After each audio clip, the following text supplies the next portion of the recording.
Welcome folks, this is a comparison video for Eye of the Beholder 2. This is my imported party and we sit here at a very difficult crossroad when you play Eye of the Beholder. When you start with a new party, this is one of the most dreaded parts. If you start with something that is not optimized and in a way, whatever, we don't need this key. If you start with like non-maxed out stats and you don't import your characters, you have basic equipment and basically no good stats.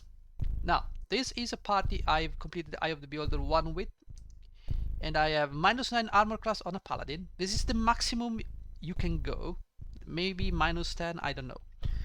I have all stats modified to the maximum, and we are level 8. So you start this game at a lower level if you start with a new party. So this is the difference. We have a ranger here, level 8, again maximum stats -7 because she's wearing a short sword and long sword, +4, and we have a +5 over here. So we have the Severius and the Slasher here, and I did not choose the short sword over there. I got the braces of protection, so she goes to -7. These guys do not really matter. This was a mistake. I wanted maybe a cleric mage instead of a cleric thief, because we can get thieves in every Eye of the Beholder game. Also, Wisdom 17, that's a problem. Nevertheless, we have a fighter, mage, cleric.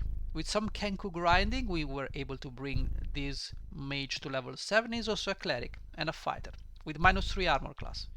So now we're gonna open this amazing place. We're gonna cast protection from evil.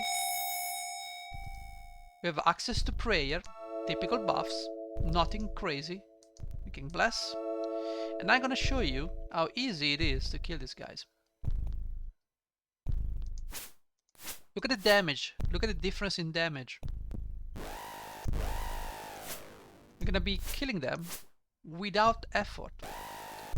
And they're not even hitting us because we have so much armor class that these guys, even with Taco 9, they have trouble hitting me. Of course, with Taco 9 and -9 armor class, you would have to roll 18 or more.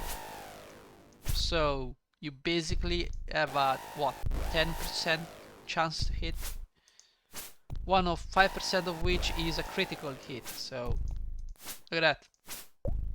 Just stay here. We don't even need, we're not taking damage. So this is the difference. Okay, party members are being held, not a problem, because somewhere around here we have removed paralysis. There you go. Look at the damage. 18, 18. There's a lot of damage.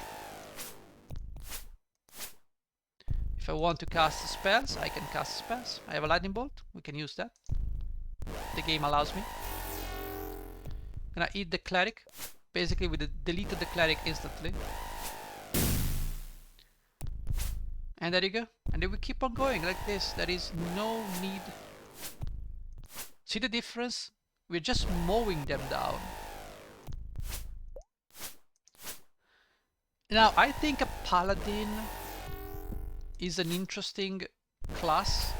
However, I think that with the protection from evil 10 feet, unless they stack, and maybe someone can correct me, but I don't think they stack because the paladin gives protection from evil to the party, which is the same bonus as the cleric one.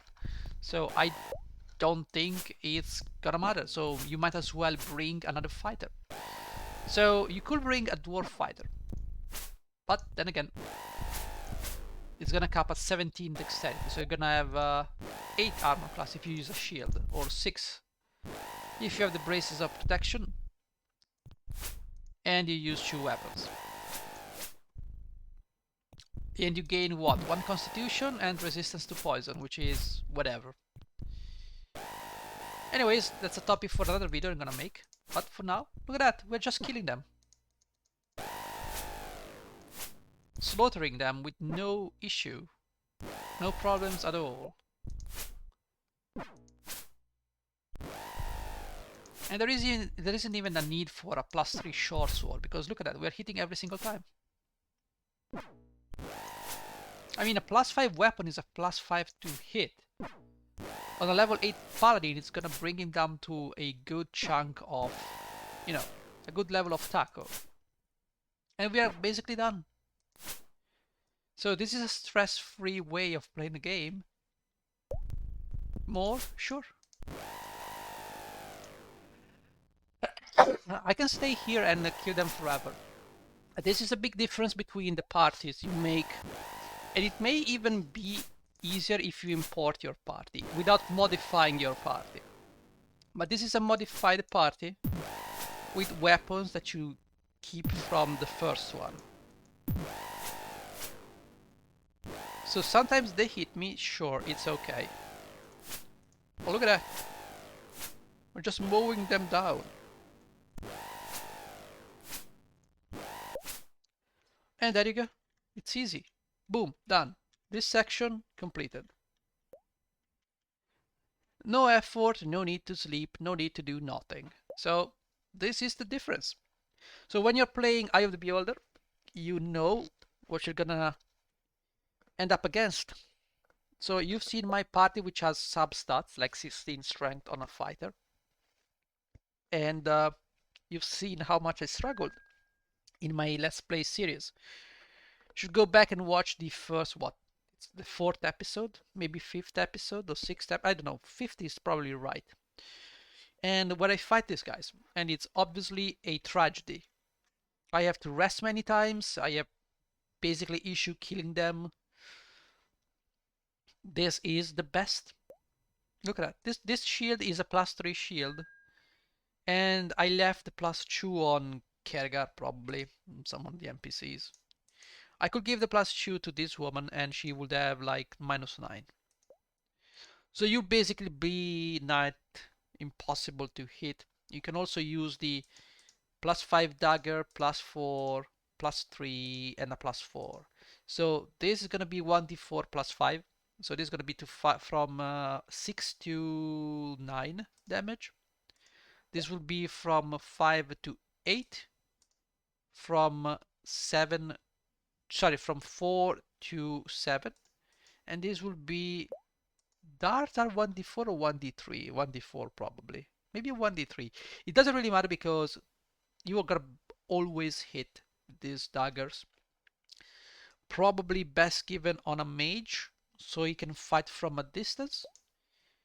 I don't need the thief, you don't need the thief, you can go with 2 fighters, a cleric and a mage, and that's about it. But even if you had a thief, you have Calandra here, she's good enough, you can give her the items and she's gonna be, I mean, not the best, but it is what it is. So thank you guys for watching, now you know the difference and hopefully you will make something out of it. Thank you for watching, bye bye.